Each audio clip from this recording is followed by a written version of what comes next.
बहुत स्वागत है। दोस्तों, मैं एक वरिष्ठ सहायक लोको पायलट हूँ और विश्व के चौथे सबसे बड़े रेलवे नेटवर्क का हिस्सा हूँ। दोस्तों, यह बहुत ही आदर्श सेवा है जिसमें नौकरी के साथ साथ विश्व के सभी मनोरम स्थानों को देखने का मौका मिलता है। दोस्तों, एक लोको पायलट को जितनी सुख सुविधाएं मिलती हैं उससे कहीं ज़्यादा उसके सामने चुनौतियां होती हैं। तो दोस्तों, चलिए एक लोको पायलट की लाइफ स्टाइल के बारे में चर्चा कर लेते हैं।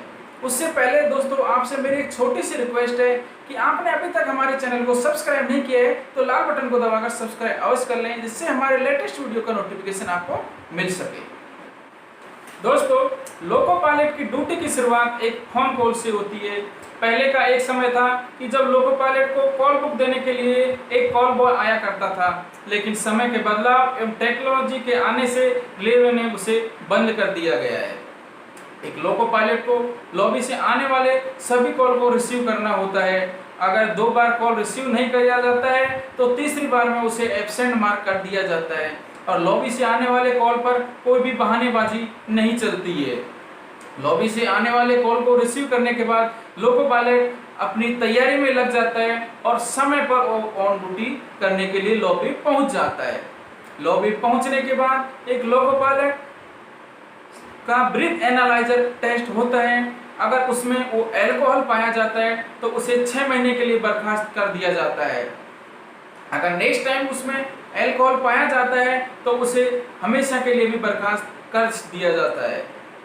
उसके बाद एक लोको पायलट CMS में जाकर अपना ऑन ड्यूटी करता है और सभी सेफ्टी सर्कुलर को पढ़ता है। सेफ्टी सर्कुलर पढ़ने के बाद में लोको पायलट अपने कॉशन ऑर्डर और वाकी-टाकी, CTR आदि जरूरत के सामान लॉबी से रिसीव करता है और अपने लोकोमोटिव पर पहुंच जाता है।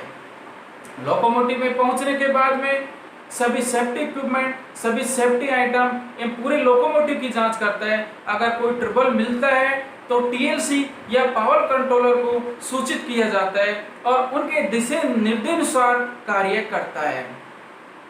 इसके बाद लोको पायलट की गाड़ी को सिग्नल मिलते हैं और यहाँ से एक लोको पायलट की ड्यूटी की असली शुरुआत होती है।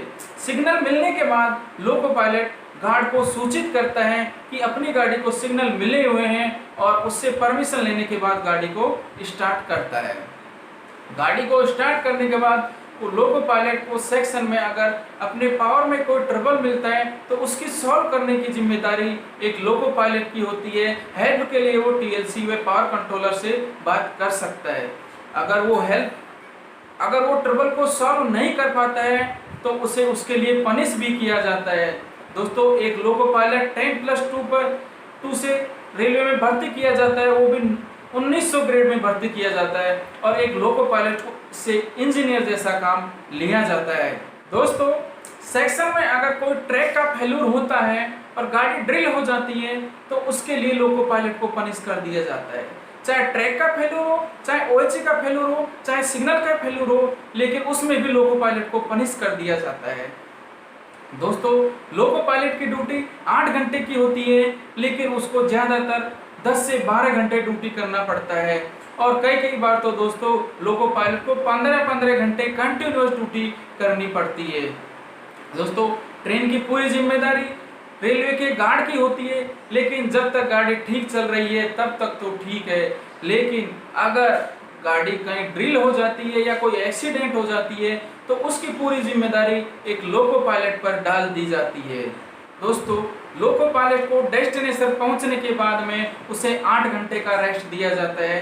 कभी कभी तो उसको 6 घंटे में भी कॉल बुक दे दिया जाता है और उसे वापस काम करके आना पड़ता है। और वो जब वापस काम करके आता है तो हेडक्वार्टर पहुंचने के बाद उसे सिर्फ 16 घंटे का रेस्ट दिया जाता है और 16 घंटा रेस्ट कंप्लीट होने के बाद में फिर से उसे गाड़ी के लिए बुक कर दिया जाता है। दोस्तों, रेलवे को मालूम है कि एक लोको पायलट सभी की गलतियों को बचा सकता है। अगर अन्य किसी ने भी कुछ गलती की है तो लोको पायलट उसको बचा लेता है। दोस्तों, रेलवे को मालूम है कि एक लोको पायलट अगर एक्टिव रहेगा तो बाकी सभी की गलतियों को वह बचा सकता है और वह बचाता भी है। और जब भी कभी वह अपनी एक्टिवता नहीं दिखाता है और वो सजग में थोड़ी भी कमी आती है और अन्य किसी की गलती को नहीं बचा पाता है तो उसकी सजा भी उसे भुगतनी पड़ती है। दोस्तों, सर्दी हो चाहे गर्मी, बारिश हो चाहे तूफान, लेकिन लोको पायलट को अपनी ड्यूटी पर जाना पड़ता है। उसे रात को 2 बजे भी कॉल करते हैं तो दिन के 2 बजे भी कॉल कर देते हैं, सुबह भी कॉल करेंगे तो शाम को भी, कभी भी लोको पायलट को कॉल करके ड्यूटी के लिए बुला लेते हैं। तो एक लोको पायलट को कभी कभी कभार तो सालों साल हो जाती है, लेकिन उसको कोई त्योहार बनाने का मौका नहीं मिलता है और वह यात्रियों को अपने गंतव्य तक पहुंचाने में लगा रहता है। उसको ये मालूम नहीं रहता कि मेरे बच्चे का बर्थडे कब है। अगर बर्थडे मालूम भी रहेगा तो उसको उसका मनाने का मौका नहीं मिलता है और वह अपनी सेवा में हमेशा तत्पर रहता है।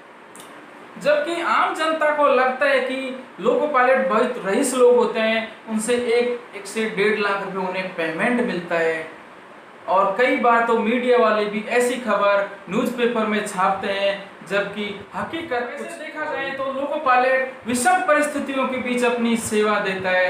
लेकिन फिर भी मुझे गर्व है कि आपको ये वीडियो जरूर पसंद आई होगी। अगर वीडियो थोड़ा भी पसंद आए तो वीडियो को लाइक शेयर अवश्य करें, वह लाल बटन को दबाकर सब्सक्राइब अवश्य करें, वह बेल आइकन को अवश्य दबाएं जिससे हमारे लेटेस्ट वीडियो का नोटिफिकेशन आपको मिल सके। आज के लिए बस इतना ही दोस्तों, लेकर आते रहेंगे इसी तरह की टिप्स एंड ट्रिक्स। धन्यवाद।